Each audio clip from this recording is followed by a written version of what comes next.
नमस्कार, मैं शालिनी और आप देख रहे हैं नेक्स्ट 9 पॉलिटिकल बाइट। देश भर में नीट पेपर लीक और फिर यूजीसी नेट परीक्षा के कैंसिल होने को लेकर बवाल मचा हुआ है। इस बीच सरकार ने बड़ा फैसला लेते हुए पेपर लीक को रोकने के लिए एक कड़े कानून को लागू कर दिया है।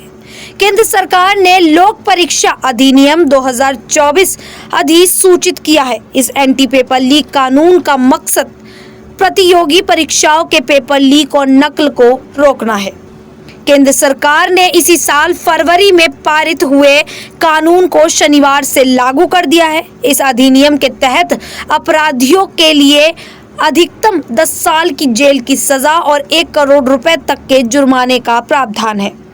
लोक परीक्षा अधिनियम को ऐसे में लागू किया गया है जब इसे लेकर केंद्रीय शिक्षा मंत्री धर्मेंद्र प्रधान से सवाल किया गया था कि इसे कब लागू किया जाएगा। शिक्षा मंत्री ने कहा था कि मंत्रालय नियम बना रहा है।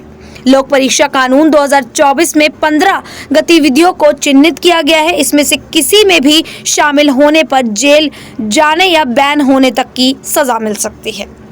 परीक्षा से पहले प्रश्न पत्र या आंसर की लीक करना। आंसर की या पेपर लीक में दूसरे लोगों के साथ आपके शामिल होने पर, बिना किसी अधिकार के प्रश्न पत्र या OMR शीट देखने या अपने पास रखने पर, परीक्षा के दौरान किसी भी अनधिकृत व्यक्ति द्वारा एक या उससे ज्यादा सवालों के जवाब बताने पर, किसी भी परीक्षा में उम्मीदवार को किसी भी तरह से प्रत्यक्ष या अप्रत्यक्ष तरीके से जवाब लिखने में मदद करने पर, आंसर शीट या OMR शीट में गड़बड़ी करने की स्थिति में, बिना किसी अधिकार या बिना बोनाफाइड ARR के असेसमेंट में कोई हेरफेर करने पर, किसी भी परीक्षा के लिए केंद्र सरकार द्वारा निर्धारित मानकों और नियमों की जानबूझकर अनदेखी या उल्लंघन करने की अवस्था में, किसी भी ऐसे डॉक्यूमेंट से छेड़छाड़ करने पर जो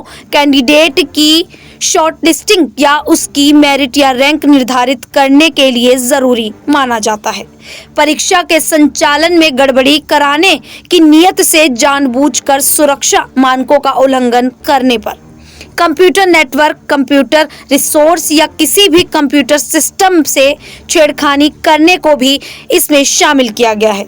एग्जाम में घपला करने की नीयत से उम्मीदवार के सिटिंग अरेंजमेंट, एग्जाम डेट या शिफ्ट के आवंटन में गड़बड़ी करने पर, public exam authority, service provider या किसी भी सरकारी एजेंसी से संबंधित लोगों को धमकाने या किसी परीक्षा में व्यवधान पैदा करने पर, पैसे ऐंठने या धोखाधड़ी करने के लिए फर्जी वेबसाइट बनाने पर, फर्जी परीक्षा कराने, फर्जी एडमिट कार्ड या ऑफर लेटर जारी करने पर भी सजा हो सकती है।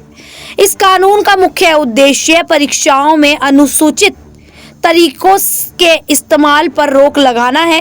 कानून में आरोपियों को 3 से 10 साल तक की सजा और न्यूनतम 1 करोड़ रुपए का जुर्माना लगाने का प्रावधान भी है।